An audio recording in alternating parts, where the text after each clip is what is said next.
Hey everybody. So yeah, I was influenced to make this video because I saw Joe Rogan. I'm not sure if it was a new, I don't watch his I don't keep up to date with his show, but I am subscribed to his clips and his channel, but he doesn't seem to be on YouTube very much, which is fine. That's where I stay, is on YouTube. But anyway, I saw a clip of his talking about the possibility of nuclear power plants being like the best alternative as opposed to this fossil fuel power plant stuff we got going on right here. And as soon as I saw that, I started scratching my head because to me, hemp is the way to go. So I looked into it. I'm looking into it now, and I've done a little bit of work, and I'm going to continue to do work.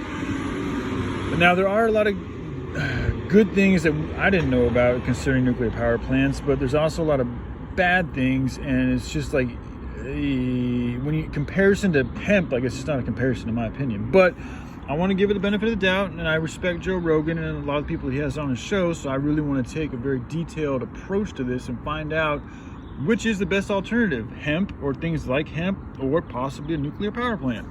But to start it off, I want to give you guys 7 reasons why nuclear energy is not the answer to solving climate change.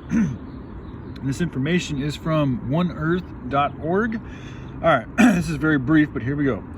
Number 1, long time lag between planning and operation. So they're saying it takes 10, 20 years or more to even get these things going. Number 2, the cost. It's extremely expensive up front, and the maintenance is extremely expensive as well. Number 3, weapons proliferation. Now this is an interesting one, and it also pertains to what we're doing here, but it does make sense. If you allow people to build nuclear reactors in countries, if that country happens to be wanting to perpetuate evil, then you're allowing that country to import uranium under the guise of building, nuclear reactors, when they could very easily use that uranium to build nuclear weapons. So that is a very serious issue. Number 4, meltdown. We've already seen 3 catastrophic meltdowns. You had the first one in what's the Russian place? Chernobyl. You have Fukushima, and then there was the one in was it New Jersey or somewhere here in the States. So we know these things happen. They've happened 3 times in the last 70 years. So it's a very big risk. And again, you got to think about the land. It's not just human beings that are affected. That whole area of land is now contaminated for decades because of the meltdown. And then number 5 is the mining lung cancer risk. So in order to get the uranium needed for these nuclear power plants, you have to mine, going into the earth and dealing with very cancerous and dangerous conditions, uranium from the earth, which they don't talk about this in this article, which also, they don't really talk about this at all unless you're into the spiritual and energy, unless you're really into spirituality and energy in the way that everything affects everything else and the overall harmony of the planet. Taking away precious metals, this is also why the oil, it's another reason why taking away the oil is messing with the planet. It isn't just that it causes pollution, but it's also an energy and an imbalance.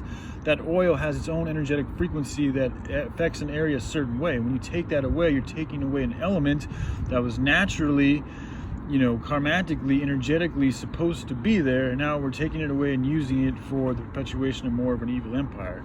The same thing is happening for uranium. We're taking a very precious metal, a power, an energy source, and information, a pattern of information is what it really is, which has its own vibration. We're taking that away from it was originally, you could say, placed or supposed to be at, and we're using it for our own manipulative purposes. Okay, now the thing with the hemp, it's none of that. Okay, the hemp is something that's very easily renewable. It regrows in 4 months, so you could have one location, you continue growing hemp without having to mine and extract and take away precious metals and minerals from the earth that takes who knows how long to get there and are essentially irreplaceable. I mean, it will take so much time, but the hemp grows back in 4 months. Not to mention there's a plethora of other beautiful benefits from the hemp plant. But again, all these things are not possible with nuclear power plants and using uranium, because uranium does not grow back. And uranium also has a lot of radioactive side effects that are harmful to life itself that hemp does not have. Hemp is the opposite. It's actually good for all of life. And you also got to think about the feeling of working around. Who wants to work around a place where you got to cover your face all the time? Whereas hemp, it's going to help clean your body out just by breathing in the air that the hemp is around. It's going to make you healthier, whereas this is going to make you less healthy. So just from that standpoint, I don't want to work with it. But in case he's right, I want to look into the sciences and find out what is actually best for all, because that's what I'm in. From everything that I've looked at, it's hemp and it's the word. If there are other options, I'm open to them. I have not seen them, so I will continue to investigate and find out what the truth is. All right, so let's move on here. Number 6, carbon equivalent emissions and air pollution. So this is one of the things that the nuclear power plant people are saying, is that it doesn't emit any pollution or any emission. Now, the problem with that is right here. There is no such thing as a zero or close to zero emission from a nuclear power plant.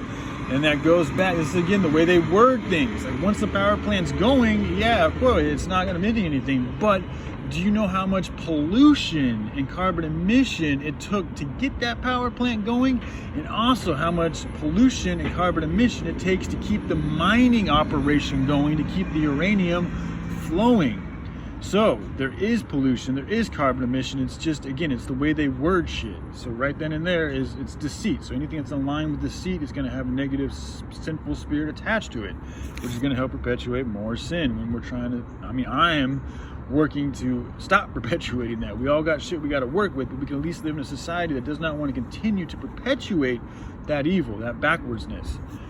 Number 7, waste risk. Now, this is another thing they don't tell you, and this article was kind of biased, but now we do waste a lot of nuclear material that can be reused, but much like plastic. Okay, yeah, you can recycle plastic, you can reuse plastic, but it's still not biodegradable.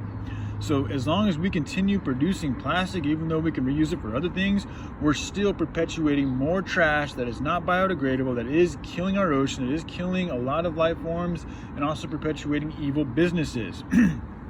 So even though it's not complete wasteful, like it can be used, it still is not as biodegradable. It's not even biodegradable, but it's still not as beneficial to the overall harmony of everything as hemp is.